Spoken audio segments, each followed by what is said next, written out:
Good morning. This is Pastor Jeff, and this is our daily lectionary reading for Tuesday, January 21st. Today, we're going to be reading it out of the Message. Our psalm reading, once again, is going to be Psalm 145. Today, our Old Testament reading comes from the book of Song of Solomon, chapter 4, verses 1 through 8. And then our New Testament reading is going to come from the book of 1 Corinthians, chapter 1. Psalm 145. I lift you high and praise my God, O my King, and I'll bless your name into eternity. I'll bless you every day and keep it up from now to eternity. God is magnificent. He can never be praised enough.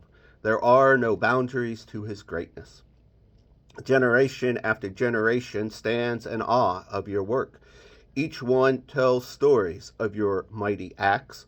Your beauty and splendor have everyone talking. I compose songs on your wonders. Your marvelous doings are headline news. I could write a book full of the detail of your greatness. The fame of your goodness spreads across the country. Your righteousness is on everyone's lips. God is all mercy and grace, not quick to anger, is rich in love. God is good to one and all. Everything he does is soaked through with grace. Creation and creatures applaud you, God. Your holy people bless you. They talk about the glories of your rule.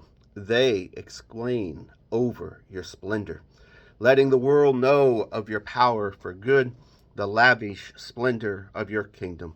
Your kingdom is a kingdom eternal.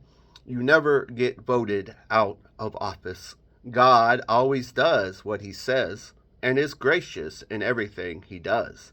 God gives a hand to those down on their luck, gives a fresh start to those ready to quit. All eyes are on you, expectant.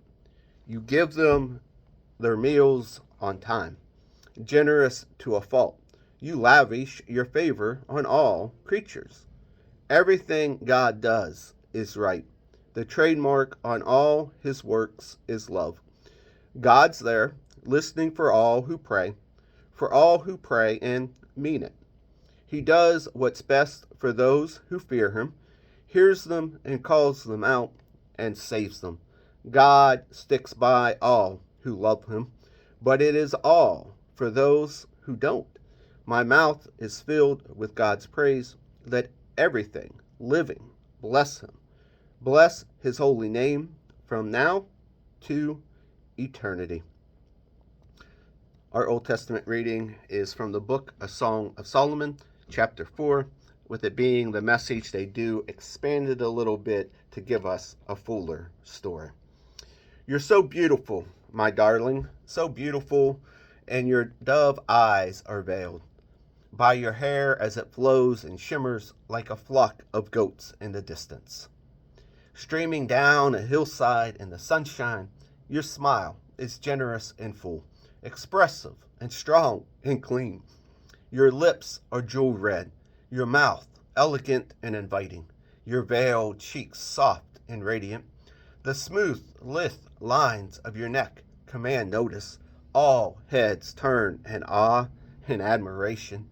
Your breasts are like fawns, twins of a gazelle, grazing among the first spring flowers.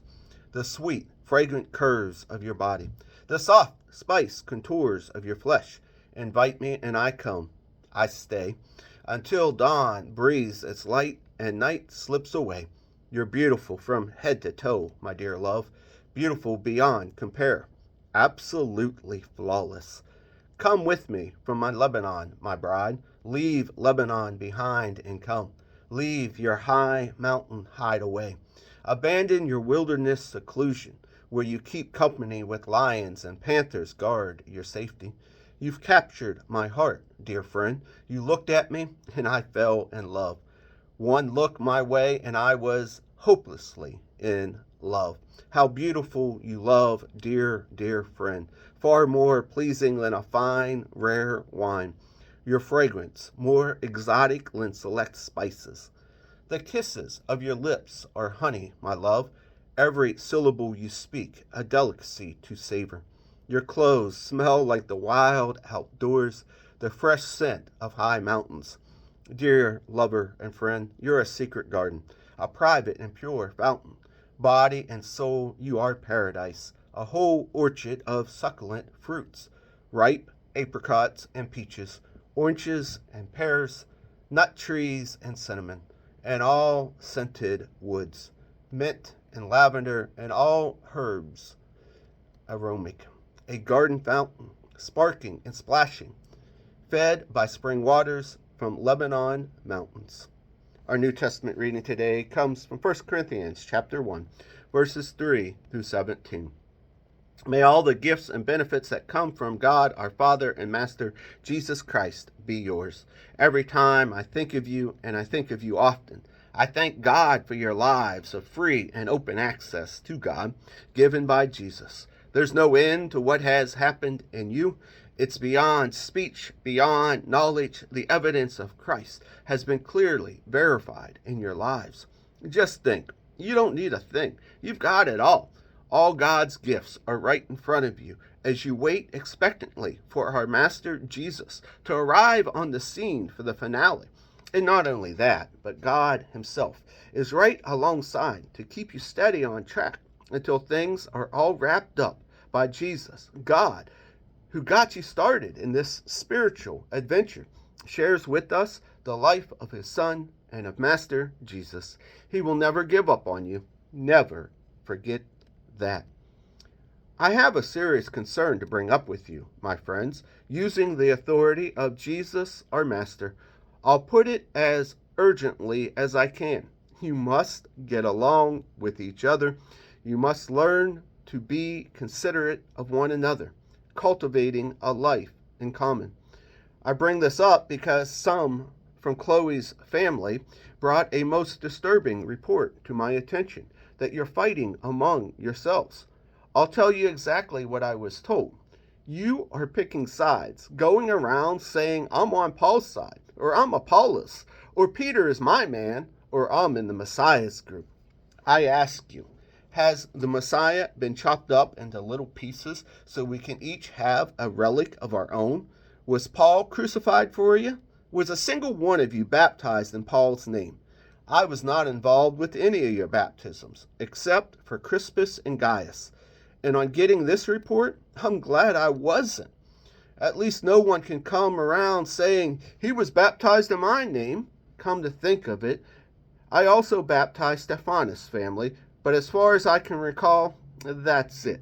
God didn't send me out to collect a following for myself, but to preach the message of what he has done, collecting a following for him. And he didn't send me to do it with a lot of fancy rhetoric of my own, less the powerful action at the center. Christ on the cross, he trivialized into mere words. And there ends our readings for the day.